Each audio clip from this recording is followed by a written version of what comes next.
ഒരു ദൃശ്യം ഒരു വിൻഡോയിലുള്ളത് മയക്ക് വെടിവെക്കാനുള്ള ഉത്തരവിന്റെ കോപ്പിയാണ്. അതാണ് പ്രേക്ഷകർക്ക് മുന്നിലേക്ക് എത്തിക്കുന്നത്. അങ്ങനെ മയക്ക് വെടിവെക്കാനുള്ള ഉത്തരവ് വന്നിരിക്കുന്നു ഔദ്യോഗികമായി. വിവരങ്ങൾ പങ്കുവയ്ക്കാം. തുടരാം രാഹുൽ. പ്രതീക്ഷ അത് തന്നെയാണ് പറഞ്ഞു വന്നത്. ആനയെ മയക്കുവെടി വെക്കുന്നതിനുള്ള ഉത്തരവ് ഇറങ്ങിയിട്ടുണ്ട് എന്നതാണ് ഏറ്റവും സുപ്രധാനപ്പെട്ട കാര്യം. അതിൻ്റെ വിശദാംശങ്ങളിലേക്കാണ് പോകുന്നത്. എം കമൽ നമ്മോടൊപ്പം ഉണ്ട്. ഈ ആശങ്കയുടെ മണിക്കൂറുകളാണ്. ഏറ്റവും ഒടുവിൽ ആനയെ മയക്കുവെടി വെക്കാനുള്ള ഉത്തരവ് വന്നിരിക്കുന്നു. ഇനി എങ്ങനെയൊക്കെയാണ് കാര്യങ്ങൾ ചെയ്യുക? ഉത്തരവിൽ കൂടുതൽ വിശദാംശങ്ങൾ എന്തൊക്കെയാണ്? അല്പസമയം മുമ്പാണ് ചീഫ് വൈൽഡ് ലൈഫ് വാർഡൻ ഇത് സംബന്ധിച്ച ഉത്തരവ് ഇറക്കിയിരിക്കുന്നത്. ഈ ഉത്തരവിൽ പറയുന്നത് ആനയെ വനത്തിലേക്ക് തുരത്തുക അസാധ്യമാണെന്ന നോർത്തേൺ CCF റിപ്പോർട്ട് ചെയ്തിരിക്കുന്നു. ഈ സാഹചര്യത്തിൽ ആനയെ മയക്കുവെടി വെച്ച് കർണാടക വനംവകുപ്പ് ഉദ്യോഗസ്ഥരുടെ സാന്നിധ്യത്തിൽ വനത്തിൽ തുറന്നുവിടാം, ബന്ദിപ്പൂർ വനത്തിൽ തുറന്നുവിടാം. അതിനുള്ള നടപടിക്രമങ്ങൾ സ്വീകരിക്കാമെന്നുള്ളതാണ് ഇപ്പോൾ ഉത്തരവിൽ പറഞ്ഞിരിക്കുന്നത്. വനംവകുപ്പിനെ സംബന്ധിച്ചിടത്തോളം RRT സംഘവും എല്ലാം തയ്യാറാണ്. 2 കുങ്കിയാനകൾ സ്ഥലത്തുണ്ട്. സുരേന്ദ്രൻ ഇങ്ങോട്ട് പുറപ്പെട്ടു. എവിടെയെങ്കിലും എത്തിയോ എന്ന് നമുക്ക് വിവരം ലഭിച്ചിട്ടില്ല. സുരേന്ദ്രൻ കൂടെ എത്തിയാൽ എല്ലാം സെറ്റാണ്.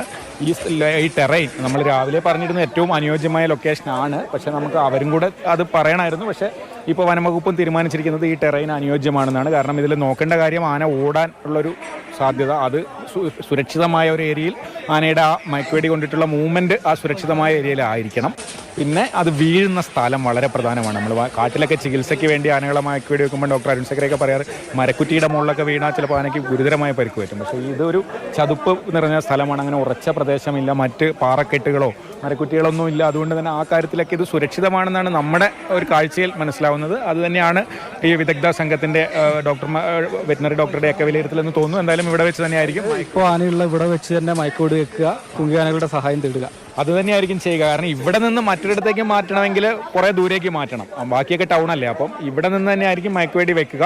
3 കുങ്കിയാനകൾ, 2 സൈഡിലും 1 പുറകിലും നിന്ന് ലോറിയിലേക്ക് കയറ്റുന്ന ദൃശ്യങ്ങളൊക്കെ നമ്മൾ മുമ്പ് കണ്ടിട്ടുണ്ട്. ആ രീതിയിൽ തന്നെയായിരിക്കും ഓപ്പറേഷനാണ് നമുക്ക് ഈ ഘട്ടത്തിൽ പറയാൻ കഴിയുക. അരിക്കൊമ്പനൊക്കെ മുന്നിലുള്ളതുകൊണ്ട് അനുഭവമൊക്കെ ഉൾക്കൊണ്ടായിരിക്കും അല്ലേ?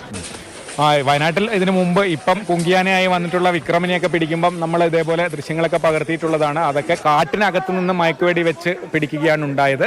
ഇത് പക്ഷേ പൂർണ്ണമായും ജനവാസ മേഖല, പിന്നെ ചതുപ്പ് വെള്ളമൊക്കെ ഉള്ള ഒരു പ്രദേശമാണ്. വാഴത്തോട്ടങ്ങളൊക്കെയുള്ള വലിയ മരങ്ങളൊന്നും ഇല്ല. ഈ സൈഡിൽ മാത്രമേ മരങ്ങളുള്ളൂ. ഈ നടുക്ക് പഴയ ഒരു വയൽ ചതുപ്പാണ്. അതുകൊണ്ട് തന്നെ അതിലൊരു ആശങ്ക ഇല്ലാന്ന് തോന്നുന്നു. ഇവിടെ നിന്ന് തന്നെ അത് ചെയ്യാൻ പറ്റും. എന്തായാലും ഓർഡർ വന്ന സ്ഥിതിക്ക് എത്രയും പെട്ടെന്ന് ഓപ്പറേഷൻ ആരംഭിക്കുമെന്നാണ് ഈ ഘട്ടത്തിൽ നമുക്ക് പറയാൻ കഴിയുക.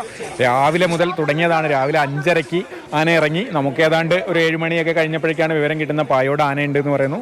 ആദ്യം ഞാൻ എത്തുമ്പോൾ ആന ഉണ്ടായിരുന്നത് സബ് ട്രഷറിയുടെയും കോടതിയുടെയൊക്കെ ആ വളപ്പിലാണ്. ആനയുടെ തൊട്ടടുത്തുണ്ട്.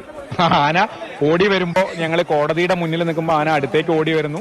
ആന കോടതിയുടെ പോർച്ചു കൂടെ പോകുന്നു. നമ്മൾ കോടതിയുടെ അകത്തേക്ക് കയറുന്നു. വളരെ അടുത്തുകൂടിയാണ് ആന ആ സമയത്ത് പോയത്. പക്ഷെ അപ്പോഴൊക്കെ വളരെ ശാന്തനായിരുന്നു ആന. ഒരു തരത്തിലും നമ്മുടെ അടുത്തേക്ക് വരികയോ ചിഹ്നം വിളിക്കുകയോ നമ്മളെ പേടിപ്പിക്കാൻ നോക്കുകയോ ഒന്നും ചെയ്യാതെ ആനയുടെ വഴിക്ക് പോയായിരുന്നു. താലൂക്ക് ഓഫീസിന്റെ മുന്നിൽ കൂടെ, തഹസിൽദാരെ റൂമിന്റെ മുന്നിൽ കൂടെയൊക്കെയാണ് ആന ഇറങ്ങി വന്നിട്ടാണ് ഈ സ്ഥലത്തേക്ക് എത്തിയത്. എന്തായാലും രാവിലെ ആ ടൗണിൽ ആ ഒരു 8-8:30 സമയത്ത് വലിയ ആശങ്കയായിരുന്നു. കാരണം അത് ടൗണിലേക്കാണ് ഓടിയത്, ഈ ട്രഷറിയുടെ മുന്നിൽ കൂടെ. പക്ഷെ ആ ഭാഗത്തുനിന്ന് ആൾക്കാർ, ഫോറസ്റ്റുകാർ ഒച്ച ഉണ്ടാക്കി തിരിച്ചോടിച്ചതാണ്. അങ്ങനെയാണ് വന്ന് ഈ സ്ഥലത്ത് ഇറങ്ങിയത്. 1 മണിയോടെ ആന ഒന്നും കൂടെ മൂവ് ചെയ്യാൻ ശ്രമിച്ചു. ആ സമയത്ത് ഒരു ആശങ്കയുണ്ടായിരുന്നില്ല. പക്ഷേ ഇടയിലൂടെയൊക്കെ പോയിരുന്നു. അതെ. പക്ഷേ രാവിലെ ടൗണിൽ ഇറങ്ങും എന്നുള്ളൊരു അവസ്ഥ ഉണ്ടായിരുന്നു. ടൗണിൽ ഏകദേശം ഇതിന്റെ മുകളിലുള്ള റോഡ് എന്ന് പറയുന്നത് ഇതിന്റെ മുകളിലെ കുന്നിലാണ് ഗവൺമെന്റ് മെഡിക്കൽ കോളേജ് ആശുപത്രി ഉള്ളത്, ഗവൺമെന്റ് UP സ്കൂൾ. ആ ഭാഗത്തേക്കൊക്കെ പോകാൻ ഞാനൊരു ശ്രമം നടത്തി. അപ്പോഴൊക്കെ വലിയ ന്യൂമാൻ കോളേജ് ന്യൂമാൻ കോളേജിൽ പക്ഷേ ഇന്ന് കുട്ടികൾ വന്നിട്ടേ ഇല്ലാന്ന് തോന്നുന്നു. ഫുള്ളി ക്ലോസ്ഡ് ആണെന്ന് തോന്നുന്നു. പക്ഷേ മെഡിക്കൽ കോളേജ് ആശുപത്രിയിൽ ഫുൾ ആളുകളല്ലേ.